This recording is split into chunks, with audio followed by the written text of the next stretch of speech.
अगर भारतीय जनता पार्टी को सत्ता से बेदखल कर सकती है तो वो है बहुजन समाज पार्टी।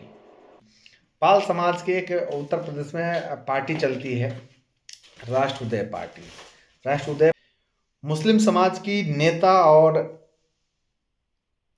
पार्टी ओवैसी जी का है। ओवैसी जी अब बिहार विधानसभा का चुनाव खत्म होने के बाद 27 में उत्तर प्रदेश की विधानसभा का चुनाव होना है। सारे लोगों का निगाह अब उस पर भी जाएगा। खैर, इसमें जब अखिलेश यादव अपने राजद के प्रचार करने आए तो इस बात को उन्होंने दोहराया है। उत्तर प्रदेश में जिस प्रकार से बहुजन समाज पार्टी की प्रमुख बहन कुमारी मायावती जी की सक्रियता देखा जा रहा है, जो लखनऊ में रैली हुआ उसके बाद तमाम मीटिंग पर मीटिंग किया जा रहा है, इससे ये दिखने को लग रहा है कि अब उत्तर प्रदेश में बहुजन समाज पार्टी की पुनः सरकार बनने के कगार पर लग रहा है कि आ जाएगा, बन जाएगा। अगर बहुजन समाज पार्टी किन किन दलों के साथ अगर गठबंधन करती है तो सरकार बनाने में बहुत आसान हो जाएगा। मैं इस पर बात करूंगा। नमस्कार, मैं संतोष पाल।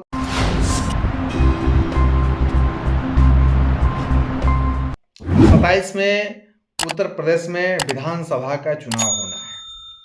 बहन कुमारी मायावती जिस प्रकार से अपने सक्रियता दिखा रही हैं, उत्तर प्रदेश में लगातार जो रैली हुआ 9 तारीख को रैली के बाद में फिर मीटिंग हुआ, मीटिंग बहुत सारे मीटिंग हो रहा है। अभी भी वहाँ के लोग बहुजन समाज पार्टी में जो पुराना नेता थे, जो पार्टी से हट गए थे, उनको फिर पुनः पार्टी में वापसी कराया जा रहा है। पार्टी में वो लोग जुड़ रहे हैं। इस कार्य को देखकर, बहन जी की सक्रियता को देखकर लग रहा है कि उत्तर प्रदेश में भाजपा को भगाने के लिए बहुजन समाज पार्टी ने अपना दमखम लगा दे रही है, अपने एकदम जोर मेहनत कर रही है। ऐसे में जब मैं इस बात को कहूँगा तो बहुत सारे लोग ये भी कहेंगे कि बहुजन समाज पार्टी भारतीय जनता पार्टी की बी टीम बनकर काम करती है। तो इसी प्रकार से बिहार के चुनाव में भी अफवाहें फैलाया गया और बी टीम सी टीम के चक्कर में लोग पर के, खासकर राजद के समर्थक और राजद बी टीम सी टीम के चक्कर में रहकर देखिए स्थिति क्या हो गया। अगर इसी प्रकार से जो लोग बी टीम सी टीम के चक्कर में पड़े रहेंगे, उनका पार्टी का क्या होगा, नहीं होगा। बिहार चुनाव से तो लग रहा है कि जैसे यहाँ राजद का सुपड़ा साफ हो गया, उत्तर प्रदेश में सपा का भी सुपड़ा साफ होना तय है। मैं इस बात को कह रहा हूं तो बहुत सारे लोगों को दुख भी लगेगा। खैर, दुख लगे चाहे सुख लगे, आप अपने घर हो, हम अपने घर हैं, लेकिन जो हकीकत है वही हकीकत है। बी टीम कहने वाले को मैं एक बात कहूंगा कि जब उत्तर प्रदेश बिहार के चुनाव का गिनती हो रहा था, तब बिहार में जो रामगढ़ विधानसभा है वहाँ चुनाव की गिनती हुआ। लगभग रात के 11-12 बजे भारतीय जनता पार्टी के प्रत्याशी के साथ बहुजन समाज पार्टी के प्रत्याशी पिंटू यादव उर्फ सतीश यादव उर्फ पिंटू जी जो संघर्ष किया, और उनका समर्थक जो संघर्ष किया, पार्टी के जितना पदाधिकारी और नेता रात को 12 बजे तक संघर्ष किए, तब जाकर जो है पिंटू यादव जी को 30 वोट से जीत मिली है।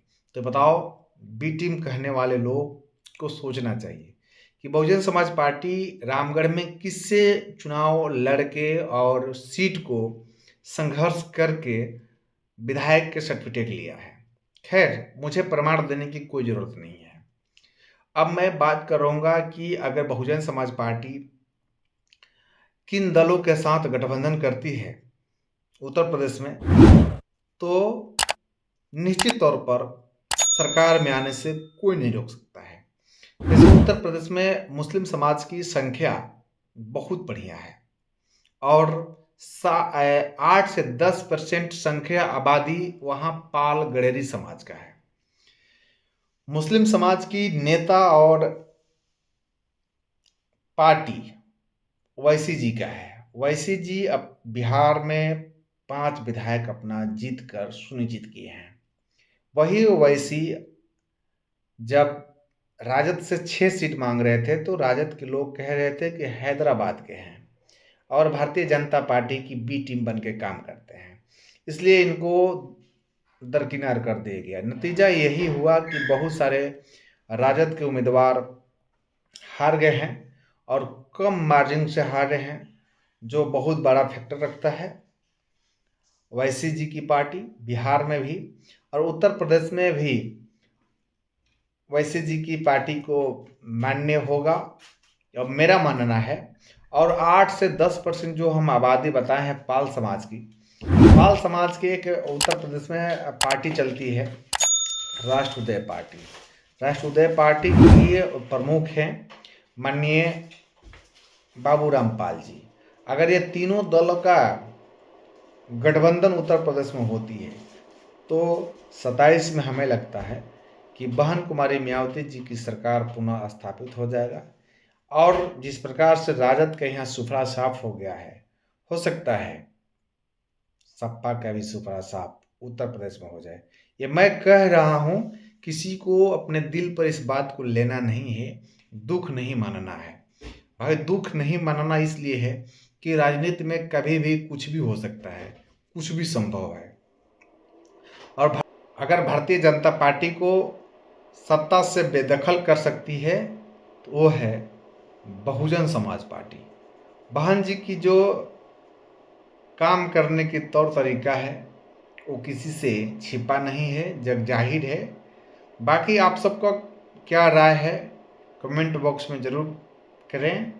और आप फेसबुक पेज पर देख रहे हैं तो पेज को फॉलो कर लें, चैनल पर देख रहे हैं तो चैनल को सब्सक्राइब कर लें और दोनों जगह से शेयर करें। आप सबको बहुत बहुत धन्यवाद। जय हिंद।